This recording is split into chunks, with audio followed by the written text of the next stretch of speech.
Cast your minds back to September 2023, when we started doing this scale stuff. I sent out 3 images on WhatsApp and email. Yeah. Last year, in the previous course, we did the major scale, which was this. I'll just do one fingering, which is from the bottom string. Okay? And I'll shade that in, that's home, right? That's your home note, right? That's the major scale, which is actually any conscientious guitar tutor with qualifications and, you know, standards to maintain would adhere to doing this, right? Which we did, and we did melody and all that stuff. But what I did this term, I decided to make the change to this. And maybe I should give you my reasons, and it might. It's all there, but it just gets mixed up with a load of other stuff. But we changed to this scale, or as I keep correcting myself to make sure I am aware it's not strictly speaking a scale. It's a mode, but essentially we changed to that. Now, can anybody remember? I've said it once or twice, but anybody remember why I changed to that?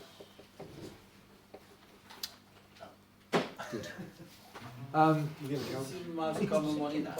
No, well, it's common for the chord sequence that we're doing. It underpins the chord sequence, but that's not really. The reason is that I started off in September, starting with melody and arriving at the scale, going from creating melodies, which I thought was really, really well.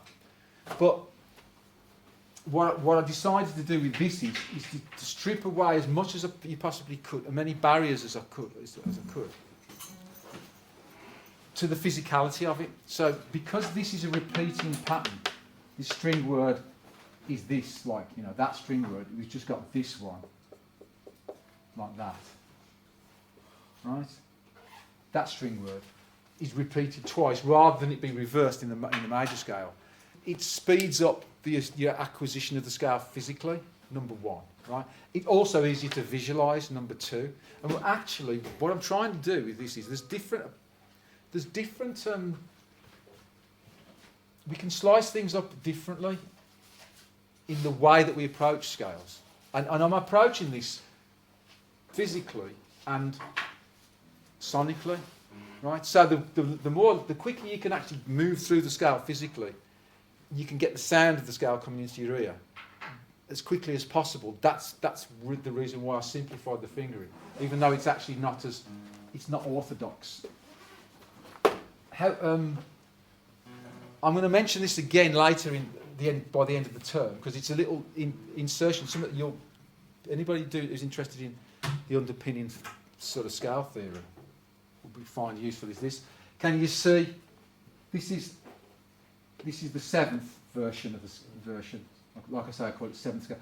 Because I'm not doing scale theory, harmony, chord construction, functional harmony, all that kind of stuff.